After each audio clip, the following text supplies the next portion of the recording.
Hello everyone, welcome to Education Flair by Jyoti. आज के इस वीडियो में हम देखेंगे जो अभी पेपर हुआ है फर्स्ट मीटिंग में पेपर 2 का लैंग्वेज फर्स्ट हिंदी देखेंगे। लैंग्वेज फर्स्ट है ये, जिसका कल एग्ज़ाम है और हिंदी है उनका सब्जेक्ट जो है लैंग्वेज में उनके लिए इम्पॉर्टेंट होगा, क्योंकि हम देखेंगे इसमें पेपर टफ आया है या फिर ईजी आया है, कैसा आया है पेपर। चलिए, यहाँ पर जो पैसेज दिया गया है, सबसे अच्छी बात तो ये है कि आपके भी जो एग्ज़ाम में कल जिसका भी लैंग्वेज का एग्ज़ाम होगा हिंदी का, आपको दिख रहा होगा कि अब पहले की तरह बड़ा सा पैसेज नहीं पूछा गया है, पैसेज छोटा ही आया है, इसलिए टोटल पैसेज आप पढ़ के भी आंसर दे सकते हैं। तो यहाँ पर है किस शब्द में एक प्रत्यय का प्रयोग हुआ है, तो यहाँ पर इसका जो सही आंसर है ऑप्शन नंबर फर्स्ट ही है, सामाजिक। फिर है निम्नलिखित में से कौन सा शब्द कारक चिन्ह नहीं है, कारक चिन्ह से पूछ लिया है, कर्ता ने कर्म को करण से, तो आपको इस वाले लाइन में कहीं भी 8 कारक में से तथा नहीं दिखता होगा, तो सेकंड ऑप्शन हो जाएगा यहाँ पर।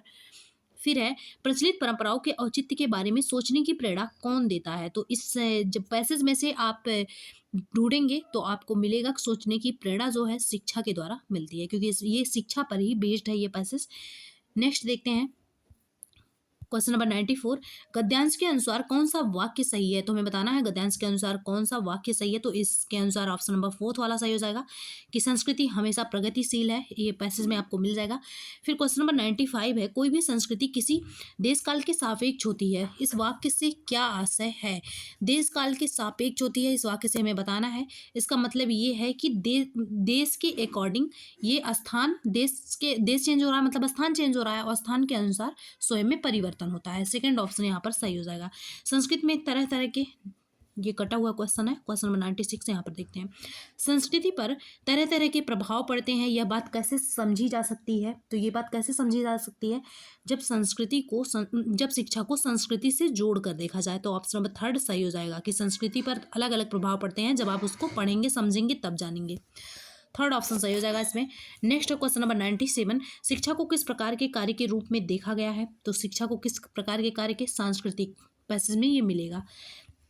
फिर यहाँ पर है शिक्षा संस्कृति की निर्मात्री है, क्योंकि शिक्षा मतलब संस्कृति को बनाती है, ऐसा क्यों है, वह मौजूदा संस्कृति में कुछ नवीनता लाती है। बिल्कुल, जो नवीनता लाती है वो हम शिक्षा के ही द्वारा तो आती है, तो फर्स्ट ऑप्शन सही हो जाएगा। नेक्स्ट है इसमें कौन सा शब्द समूह से भिन्न है, तो परंपरा, प्रचलित रीति, सांस्कृतिक कर्म, ये सारे हमारे परंपरा वगैरह से लिए गए हैं, ये ऑप्शन नंबर 4 वाला सही हो जाएगा कि ये ही क्या है, भिन्न है।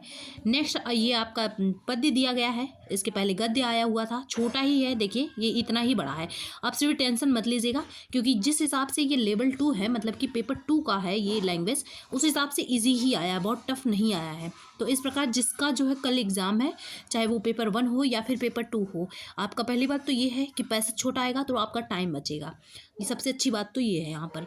फिर क्वेश्चन नंबर 100 है, इसमें से भिन्न शब्द समूहों की पहचान करें, तो इसमें अलग शब्द है जला अस्थियाँ, क्योंकि बाकी सभी सेम है, ये अलग है। फिर है पद्यांश में सिंहनाद शब्द से क्या आशय है, तो सिंह की गर्जना मतलब कि आशय आपको बताना, ये नहीं बता देना डायरेक्टली इसी को, इसी वजह से ये ऑप्शन गलत हुआ है, तो सेकंड ऑप्शन सही हो जाएगा। सेंस पर जाना है आपको, डायरेक्टली फंसाने के लिए यहाँ पर दिया गया है सिंह की गर्जना, सेकंड ऑप्शन सही है। फिर है कलम आज उनकी जय बोल पंक्ति से क्या अभिप्राय है, देखिए यहाँ पर सेकंड ऑप्शन क्यों सही है, क्योंकि आपका ये जो पैसेज है ना, एक बार दिखा देती हूँ, क्योंकि जो कल पेपर है वहाँ पर स्टूडेंट के काम में आएगा ये देखिए यहाँ पर क्या सेंस निकल रहा है, यहाँ पर क्या किसी शेर की बात की जा रही है, नहीं, यहाँ पर जो हमारे वीर थे उनके ललकार की बात हो रही है, तो इसीलिए ये सही है। सेंस जो निकले पैसेज से वो लगाइए, ना कि डायरेक्ट अर्थ लगा दीजिए, सेकंड ऑप्शन इसमें सही है। फिर है कलम आज उनकी जय बोल पंक्ति से क्या अभिप्राय है, देश के समर्पित लोगों के लिए लिखा गया है या फिर कुछ और है, तो सेकंड ऑप्शन इसमें सही हो जाएगा, ये समर्पित लोगों के लिए लिखा गया है। फिर है छिटकाई जिसने चिंगारी, तो चिंगारी किसने छिटकाई, चिंगारी का मतलब है कि स्वतंत्रता की आग लोगों में किसने फैलाई, तो स्वतंत्रता सेनानी ने फैलाई, ऑप्शन नंबर 4 सही हो जाएगा। फिर है क्वेश्चन नंबर 104 है, निस्वार्थ भाव से अपने प्राणों का बलिदान कर दिया, यह भाव किस पंक्ति में मुखरित होता है, तो जो चढ़ गए पुणे वेदी पर लिए बिना गर्दन का मोल, मतलब अपनी गर्दन की रक्षा, अपनी गर्दन का मोल ना समझते, अपने जान के मोल को नहीं समझे वो, और पूरी की वेदी पर चढ़ गए, तो थर्ड ऑप्शन इसमें सही हो जाएगा। इस पद्यांश में कौन सी भावना अभिव्यक्त हुई है, तो कौन सी भावना, क्या प्रकृति से प्रेम की बात की गई है, नहीं, देश से प्रेम की बात की गई है, फर्स्ट ऑप्शन सही हो जाएगा यहाँ पर। नेक्स्ट है क्वेश्चन नंबर 106 है, अपड़ा कक्षा 5 की शिक्षार्थी यह समझती है कि किसी, इसलिए मैं डिटेल में थोड़ा सा पढ़ा रही हूँ अच्छे से समझा के, ताकि जो जिनका कल एग्जाम है उनके ये काम आए। तो कक्षा 5 की शिक्षार्थी यह समझती है कि किसी ऑडियो या बातचीत का अर्थ समझने के लिए श्रवण में प्रत्येक ध्वनि, अब देख लीजिए जो सीखने का स्टार्टअप वो कहाँ से हो रहा है, ध्वनि से, शब्दों से, ध्वनि शब्द फिर हो रहा है वाक्य की तरफ। मतलब कि हम, ये वाक्य क्या है, ये बड़ा चीज़ है, जो बड़ा होता है वो हम अप मतलब ऊपर जाके सीखते हैं, जो छोटा होता है उसे हम बॉटम में सीखते हैं। तो ये क्या हो जाएगा, बॉटम अप अप्रोच हो जाएगा। श्रवण अधिगम की किस उपागम की, सेकंड ऑप्शन सही हो जाएगा। जब मैं पढ़ा रही थी कई बार इस चीज़ को बताई थी, सेकंड ऑप्शन सही होगा। क्वेश्चन नंबर 107 है यहाँ पर, कक्षा 6 की अध्यापक आज पढ़ी जाने वाली भाषा सामग्री को शिक्षार्थियों के पूर्व ज्ञान या अनुभव से जोड़ने के लिए वार्म अप गतिविधि कराती हैं, जो एक्टिविटी कराती हैं। फिर क्या होगा, और हमेशा मैं बोली थी भाषा सामग्री को पूर्व ज्ञान से जोड़ने के लिए, अभी फिर बता रही हूँ। फिर मैं आपको पाठ्य सामग्री पढ़ाना शुरू करने से पहले शिक्षार्थियों को क्या करती हैं, पाठ्य सामग्री के चित्र देखने के लिए कहती हैं। अब मैं जितनी बार पढ़ाई थी, जो भी मेरे क्लास में पढ़े होंगे, ये झूठ बोलने वाली चीज़ नहीं है, जो भी पढ़े होंगे उनको पता होगा, अगर वो ये वीडियो देख रहे होंगे। मैं बोली थी कि जब भी जो काम आपसे पहले कराया जा रहा है, तो पहले क्या कराया जा रहा है, पहले आपसे चित्र दिखाया जा रहा है, मतलब कि चित्र फिर है, तो उस चित्र समझने की क्षमता होगी, ना कि कुछ और। क्योंकि मैं बोली थी अगर पढ़ाने की बात हुई, मतलब पर्पस पढ़ाना है, लिखाने की पहली बात हो गई तो पर्पस लिखाना है। तो जिसकी पहले बात होती है वही पर्पस होता है। देखने के लिए कहती है, वो अपने शिक्षार्थियों से क्या करवाना चाह रही है, मन की कल्पना पर नहीं जाएंगे, चित्र से ही जाएंगे, चित्रों को समझने की क्षमता। तो ऑप्शन नंबर 4 सही हो जाएगा, ना कि चित्रों के माध्यम से कुछ और नहीं, क्योंकि पहले चित्र से काम कराया जाता, तो चित्र को समझने की। फोर्थ ऑप्शन सही हो जाएगा। क्वेश्चन नंबर 108 है यहाँ पर, शिक्षार्थियों द्वारा अधिगम के उदाहरणों का सतत रूप रखा गया रिकॉर्ड, जो जिसने मैं कई बार बोली थी कि बच्चों के बारे में सारी चीज़ें इसमें रखी जाती हैं, तो वो होता है पोर्टफोलियो। ऑप्शन नंबर फर्स्ट सही हो जाएगा। क्वेश्चन नंबर फिर देखते हैं 109 है, कौन सा भाषा के बारे में जानना से संबंधित है। तो भाषा के बारे में जानना से संबंधित प्रक्रिया होता है, क्योंकि जो जानने का काम होता है, जानना, जो जानने का काम होता है वो प्रोसेस से ही तो होता है। क्या व्याकरण जानना, ये नहीं, ये नहीं, क्योंकि जानना प्रोसेस के द्वारा होता है। मैं बोली भी थी जानना, देखिए मैं बोली थी क्या, कि अधिगम, इस चीज़ को मैं पढ़ाई थी कि जो अधिगम होता है वो एक प्रक्रिया है, एक प्रक्रिया है। और आपको मैं बोली भी थी कि सेम टू सेम वर्ड नहीं दिया जाएगा, हो सकता है कि अधिगम के रूप में कुछ और वर्ड दिया जाए। तो वही यहाँ पर काम किया गया है कि अधिगम को ना करके, सीखने को ना लिख के यहाँ पर जानना वर्ड यूज़ कर दिया गया। और मैं बोली थी कि ये प्रक्रिया है, कहीं भी दिया रहे उत्पाद तो उसको काट दीजिएगा, ये प्रक्रिया है। तो इसीलिए ये सेकंड ऑप्शन सही हो जाएगा, ये एक प्रक्रियात्मक ज्ञान है। नेक्स्ट है क्वेश्चन नंबर 110 है यहाँ पर, निम्नलिखित में से कौन सा कथन भाषा की बोली के बारे में सही है। तो आप ये कहावत सुने होंगे कि पता नहीं कैसे है, कोस कोस पे बदले बोली, ऐसे करके है कुछ। तो भाषा की जो बोलियां होती है एक क्षेत्र से दूसरे क्षेत्र में जाने पर भिन्न भिन्न हो जाती हैं। ये चीज़ भी मैं पढ़ाई थी कि यहाँ पर, जैसे एग्जाम्पल भी मैं दी थी कि यूपी में कुछ और बोली जाती है, जैसे ही आप बिहार में इंटर करेंगे कोई और भाषा बोली जाएगी, तो क्षेत्र के हिसाब से ये बदलती रहती है। फर्स्ट ऑप्शन सही हो जाएगा। फिर क्वेश्चन नंबर यहाँ पर 111 है, सामग्री की प्रामाणिकता किससे संबंधित है।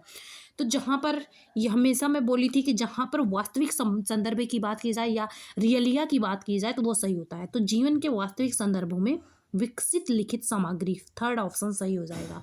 बस सेंटेंस को घुमाता है, कहीं ना कहीं वो वर्ड आपको अगर ढूंढना चाहेंगे तो ज़रूर मिलेगा। सेंटेंस घुमा के आप थोड़ा सा पेपर टफ बनाया जाता है और बच्चे समझ नहीं पाते, फिर गलत करके चले आते हैं। क्वेश्चन नंबर 112 है यहाँ पर, एक कक्षा 6 की अध्यापिका बोलने से संबंधित किसी गतिविधि के लिए निम्नलिखित कार्य तैयार करती हैं। बोलने से संबंधित, रेगिस्तान और उसकी जलवायु स्थिति के बारे में कोई 5 वाक्य लिखिए। फिर है, क्या यह एक अच्छा या अच्छा कार्य नहीं है, अपने उत्तर और उत्तर का कारण का चयन कीजिए।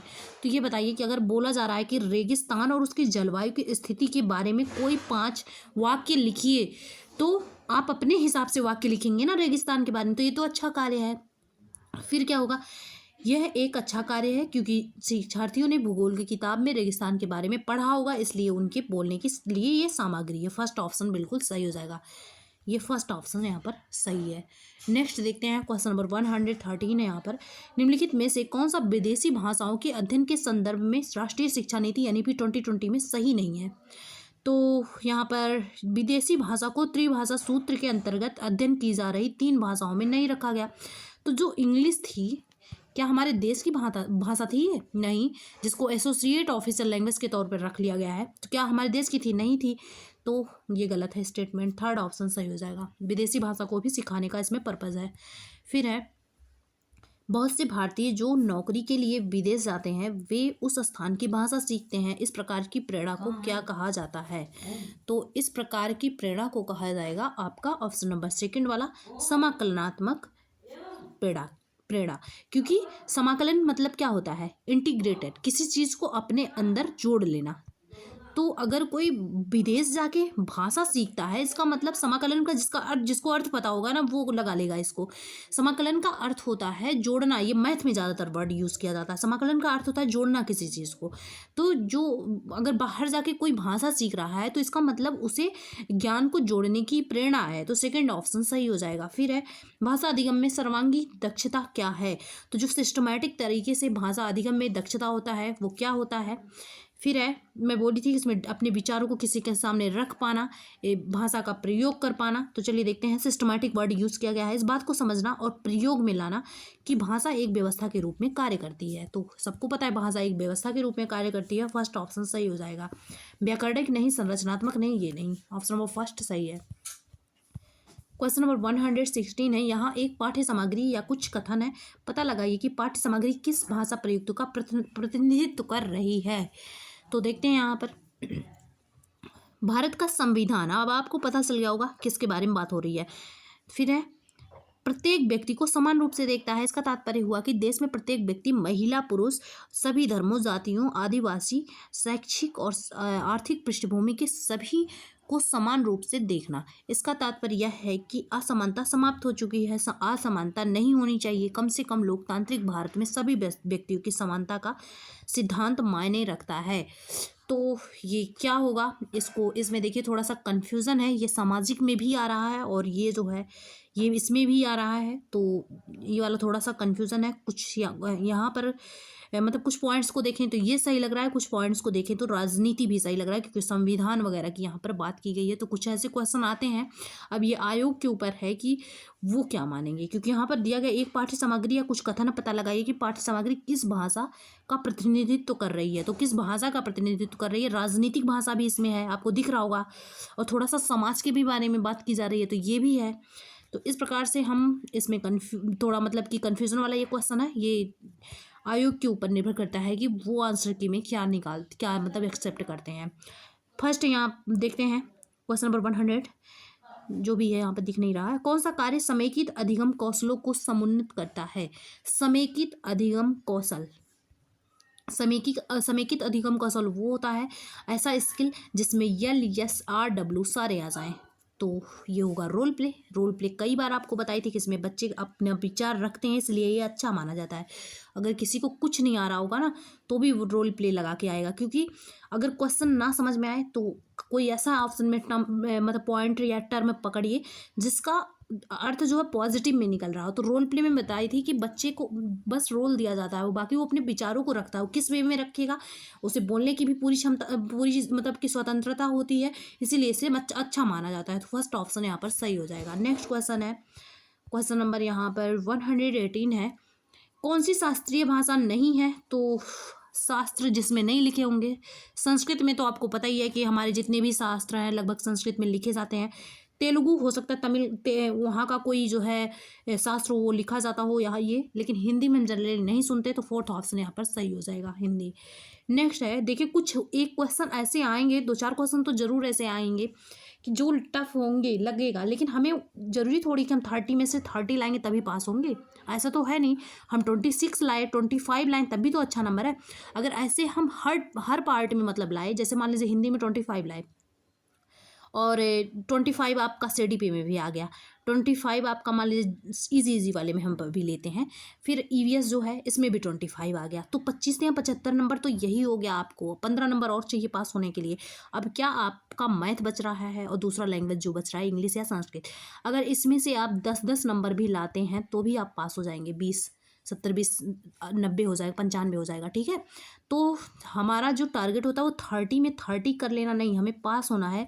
तो यहाँ पर अगर 25 नंबर आप लाते हैं तब भी बहुत अच्छी बात है, क्योंकि पास होना है, ये अभी नंबर जोड़ा नहीं जाता नौकरी में।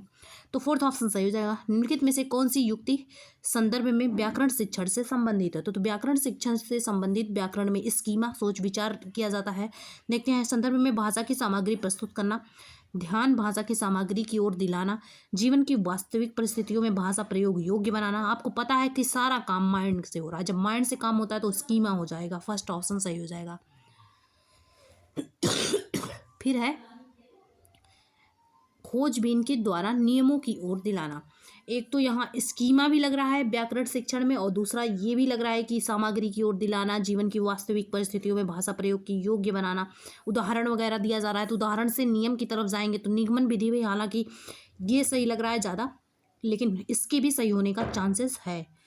नेक्स्ट है क्वेश्चन नंबर यहाँ पर, निम्नलिखित में से किससे ग्रहण मतलब कि रिसेप्टिव जो स्किल हैं वो कौन कौन से होते हैं? तो एक ग्रहणशील होते हैं, एक उत्पाद वाले होते हैं। तो ग्रहणशील वो होते हैं जिनसे हमें ज्ञान ग्रहण हो, तो क्या हो जाएगा वो, हमें लिख के होगा। अगर हम लिख रहे हैं तो हाँ, कोई चीज़ लिख रहे हैं तो क्या होगा, ज्ञान हम ग्रहण कर रहे होंगे। फिर है यहाँ पर श्रवण कौशल, तो ये गलत है, ये तो नहीं होगा। लिखने पे हम ज्ञान को ग्रहण नहीं करते, हम अपने विचार को क्या करते हैं, लिखते हैं। जब हम तो अपने विचार को किसी के सामने रख रहे होते हैं, चाहे वो काफ़ी ही क्यों ना हो। तो ये वाला जो ऑप्शन होता है ये नहीं होता है। तो फिर यहाँ पर ये होगा नहीं, जिसमें हम अपने विचारों को किसी के सामने रख देंगे, वो रिसेप्टिव नहीं होगा, वो ग्रहणशील नहीं होगा।